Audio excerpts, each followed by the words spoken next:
Manuel José Joaquín del Corazón de Jesús Belgrano nació en Buenos Aires el 3 de junio de 1770. Su padre era oriundo de Oneglia, en la región de Liguria, que actualmente pertenece a Italia. Su nombre era Domingo y su apellido original era Peri, pero lo cambió por Pérez para españolizarlo al instalarse en el Río de la Plata. Luego adoptó otro apellido, Belgrano. Una leyenda dice que se debió a que producía buen trigo, un grano bello. Se casó con María Josefa González Casero, nacida en Santiago del Estero. Era dueño de una de las fortunas más importantes de Buenos Aires. El joven Manuel estudió leyes en la Universidad de Salamanca, en España, algo reservado a gente muy pudiente en el Río de la Plata, donde la mayoría de los que cursaban estudios universitarios lo hacían en Córdoba, en Chuquisaca o en Santiago de Chile. Se interesó especialmente en la economía.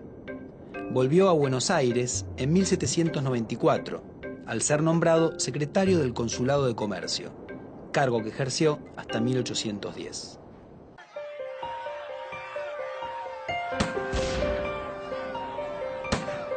Cuando los ingleses se apoderaron de Buenos Aires en 1806, los miembros del consulado prestaron juramento de reconocimiento a la corona británica.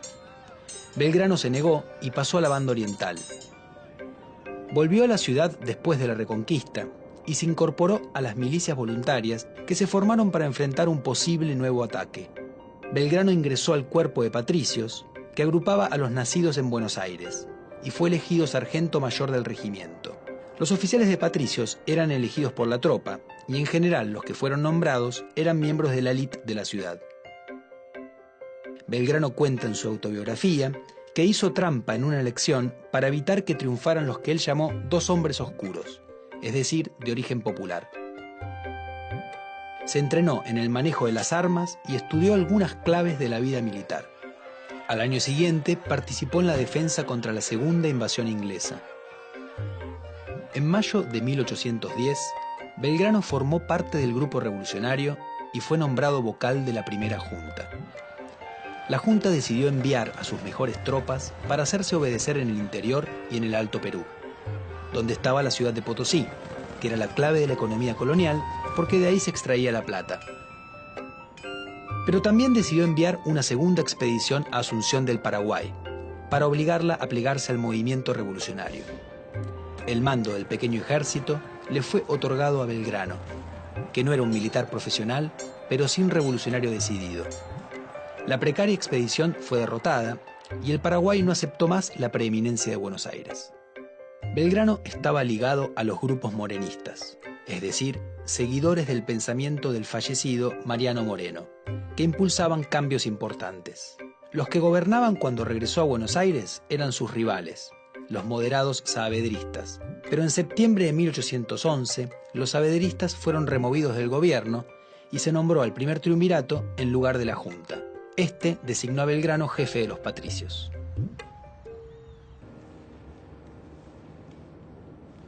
Los colores de la bandera, celeste y blanco, provienen de una orden que había fundado el rey Carlos III, el más importante de los Borbones españoles, en 1771. Carlos III era devoto de la Virgen María en su advocación de la Inmaculada Concepción, que tenía un manto celeste y blanco, y de allí tomó los colores de su orden. Belgrano adoptó entonces unos colores muy conocidos en los dominios españoles, y al hacerlo, evitaba además que se hablara de una ruptura total por parte de los revolucionarios, puesto que eran colores de la monarquía. Más tarde le agregaría un sol incaico, en amarillo. El sol era un símbolo americano en una divisa de origen europeo. Después de su paso por Rosario, Belgrano fue enviado a hacerse cargo del desorganizado Ejército del Norte, que luego de la Revolución había ocupado el Alto Perú, la actual Bolivia, pero después había sido vencido y estaba en retirada. En la ciudad de Jujuy hizo bendecir la bandera por él creada y motivó a los restos del ejército.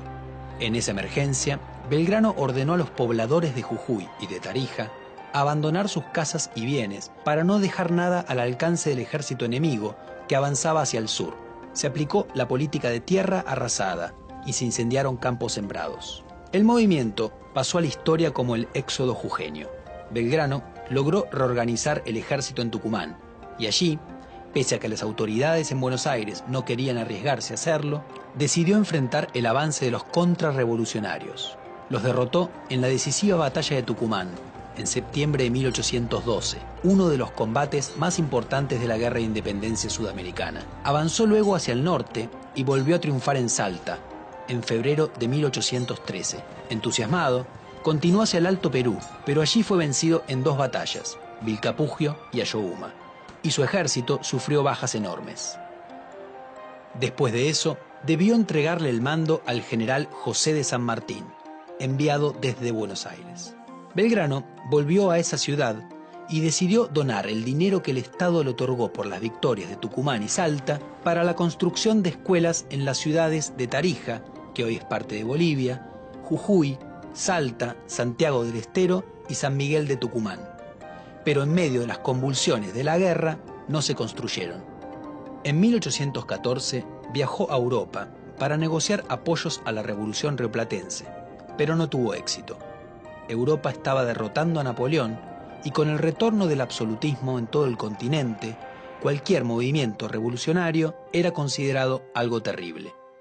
Eso convenció a Belgrano, que antes era más radical, a proponer una monarquía constitucional para independizar a los territorios revolucionarios. Pensaba que eso sería mejor aceptado. Lo expuso en 1816 ante el Congreso que declaró la independencia en Tucumán, independencia en la que intervino activamente, presionando a los congresales para que dieran ese paso. Su propuesta era entronizar a un descendiente de los incas llamado Juan Bautista Túpac Amaru, sobrino del famoso Túpac Amaru, que había sido descuartizado después de rebelarse contra el dominio español en los Andes. La idea permitiría ganar la adhesión de las poblaciones originarias andinas y daría una legitimidad americana a una monarquía. Sin embargo, su propuesta no tuvo ningún eco. Mientras San Martín preparaba su expedición a través de los Andes para atacar a los realistas que dominaban Chile y dejaba la frontera norte de las Provincias Unidas en custodia de las milicias y las tropas irregulares que dirigía Martín Miguel de Güemes, Belgrano se hizo cargo otra vez del muy disminuido Ejército del Norte, estacionado en San Miguel de Tucumán. De allí se marchó tras unos años, muy enfermo de hidropesía. Al pasar por Santiago del Estero, su antiguo subordinado Manuel Dorrego, quien culpaba a Belgrano por haber sido alejado del ejército, disfrazó a un loco de general e hizo que desfilara delante de la casa donde estaba Belgrano, para burlarse de él. Regresó a Buenos Aires sin dinero y murió pobre el 20 de junio de 1820. Como la provincia estaba atravesando una gran crisis política, casi nadie reparó en ese momento en su fallecimiento.